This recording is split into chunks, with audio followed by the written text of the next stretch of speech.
Welcome to the discussion of unit number 3, Instrument of Interstate. I am Dr. Shubhakar Achari, HOD of Political Science, Bhandarkar College, Kundapur. Now we are take into discussion about the collective security. Collective security, meaning and significance. Meaning and significance. International politics and international organization. International politics and international organization are closely interconnected, as the objective of international organization is to help the evolution of peaceful international relations. This purpose is to be attained through the various ways, and one such way is collective security. It is a device of maintaining peace and deterring aggression. Thus, collective security is related to the concept of the peace. It is incorporated in the League of Nations in its covenant in 1919 and also UN Charter drafted in 1945. Ever since World War II, the concept of collective security has been persistently advocated, attacked, defended, and criticized. Thus, the concept figures prominently in the theoretical and ideological debate concerning the management of international relations. The concept of collective security is one of the cornerstone of international efforts to establish peace in the world. The collective security is based on idea that peace in the world can be maintained only by the joint pledge of the states to take action against a state which resort to the war.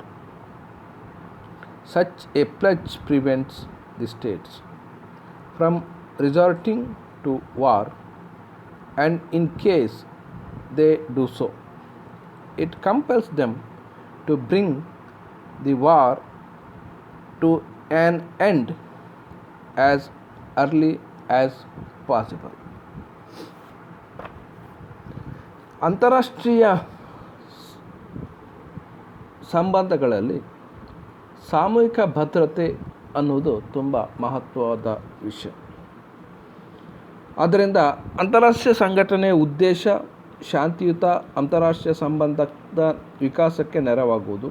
ಆದ ಕಾರಣ ಅಂತಾರಾಷ್ಟ್ರೀಯ ರಾಜಕೀಯ ಮತ್ತು ಅಂತಾರಾಷ್ಟ್ರೀಯ ಸಂಘಟನೆಗಳ ನಡುವೆ ನಿಕಟ ಸಂಬಂಧವಿರುತ್ತದೆ.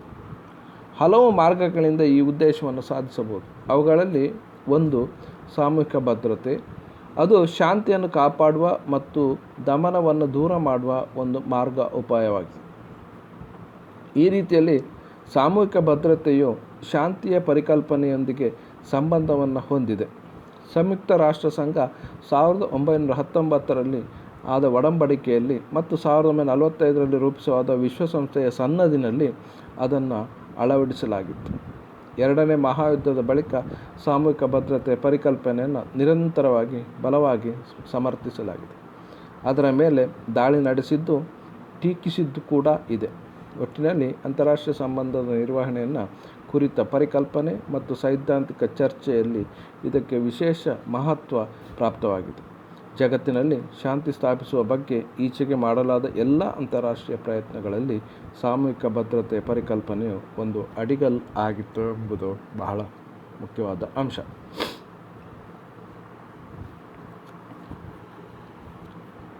ಯುದ್ಧಕ್ಕೆ ಮುಂದಾಗುವ ರಾಷ್ಟ್ರಗಳ ಮೇಲೆ ಕ್ರಮ ಕೈಗೊಳ್ಳುವ ಬಗ್ಗೆ ಇತರ ರಾಷ್ಟ್ರಗಳು ಸಂಯುಕ್ತವಾಗಿ ಪ್ರತಿಜ್ಞೆ ಸ್ವೀಕರಿಸಿದರೆ ಮಾತ್ರ ಜಗತ್ತಿನಲ್ಲಿ ಶಾಂತಿ ನೆಲೆಸಲು ಸಾಧ್ಯ ಎನ್ನುವ ಚಿಂತನೆ ಸಾಮೂಹಿಕ ಭದ್ರತೆಯ ಪರಿಕಲ್ಪನೆಯ ಆಧಾರವಾಗಿದೆ. ಅಂತಹ ಪ್ರತಿಜ್ಞೆ ರಾಷ್ಟ್ರಗಳ ಯುದ್ಧಕ್ಕೆ ಇಳಿಯುವುದನ್ನು ತಡೆಯುತ್ತದೆ. ಒಂದು ವೇಳೆ ಯುದ್ಧಕ್ಕೆ ಇಳಿದದ್ದೇ ಆದರೆ ಆ ವ್ಯವಸ್ಥೆಯಿಂದ ಯುದ್ಧವನ್ನು ಸಾಧ್ಯವಾದಷ್ಟು ಬೇಗ ಮುಗಿಸಲು ಸಾಧ್ಯ ಆಗುತ್ತದೆ ಎಂಬುದು ಬಹಳ ಪ್ರಮುಖವಾದಂಥ ಅಂಶ.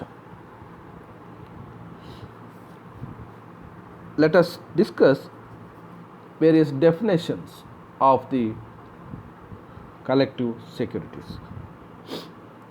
Number 1, Professor Marchianto. Collective security is based on the principles of one for all and all for one. Under this system, all nations agree to take collective actions against the aggressor, the defeat of the aggressor being sure and the peace is certain, because no nation can dare to defy the collective actions of the all. Collective actions of the all.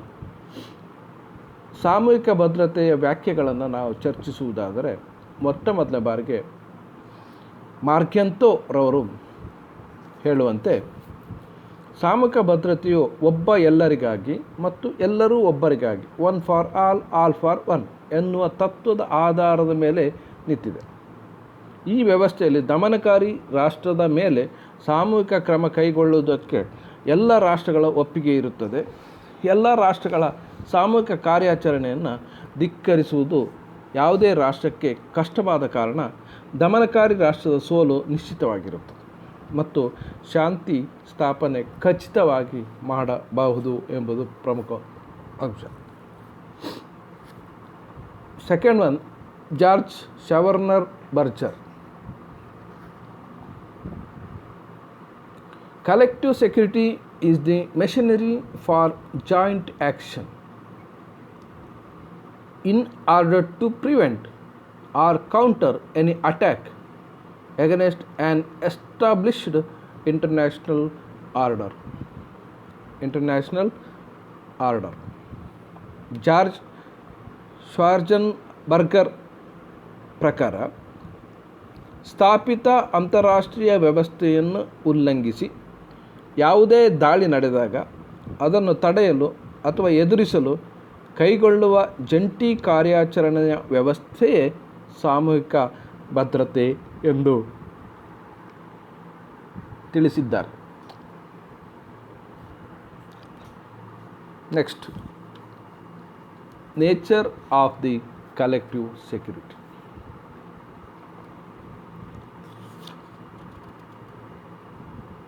Nature of the collective security. Number 1, the basic principles of collective security is that an attack on any one state will regard as an attack on all states.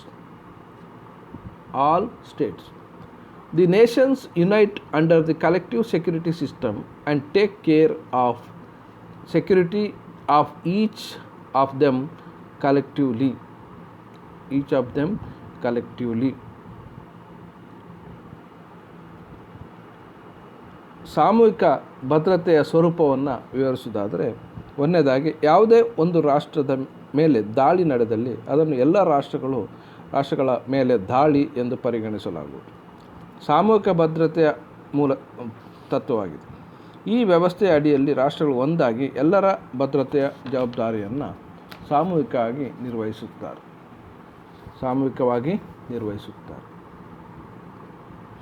Second one, collective security is machinery for joint actions in order to prevent or counter any attack against an established international order. ಎರಡನೇದಾಗಿ, ಸ್ಥಾಪಿತ ಅಂತಾರಾಷ್ಟ್ರೀಯ ವ್ಯವಸ್ಥೆಯನ್ನು ಉಲ್ಲಂಘಿಸಿ ಯಾವುದೇ ದಾಳಿ ನಡೆದಲ್ಲಿ ಸಂಯುಕ್ತ ಕಾರ್ಯಾಚರಣೆ ನಡೆಸುವ ವಿಧಾನವೇ ಸಾಮೂಹಿಕ ಭದ್ರತೆ ಎಂದು ಅರ್ಥ. The third one,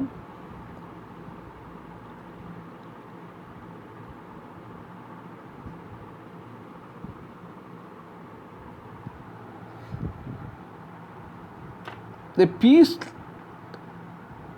loving states are expected to abandon the ways of neutrality and self-help to create more integral and independent world environment.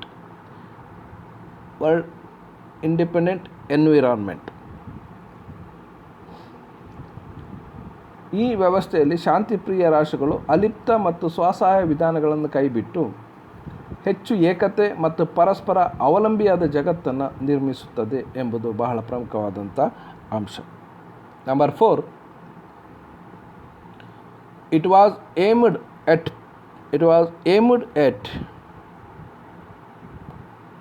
providing deterrent to war and defend the interest of the peace loving states in war, and providing preponderance of power against the aggressor. ಯುದ್ಧವನ್ನು ದೂರ ಮಾಡುವುದು, ದಾಳಿಕೋರರ ವಿರುದ್ಧ ಹೆಚ್ಚಿನ ಬಲವನ್ನು ಒಟ್ಟು ಮಾಡುವುದರ ಮೂಲಕ ಯುದ್ಧದ ಸಂದರ್ಭದಲ್ಲಿ ಶಾಂತಿಪ್ರಿಯ ರಾಷ್ಟ್ರಗಳ ಹಿತಾಸಕ್ತಿಯನ್ನು ಕಾಪಾಡುವುದು ಸಾಮೂಹಿಕ ಭದ್ರತೆ ಆಗುತ್ತದೆ ಎಂಬುದು ಬಹಳ ಪ್ರಮುಖವಾದಂಥ ಅಂಶ.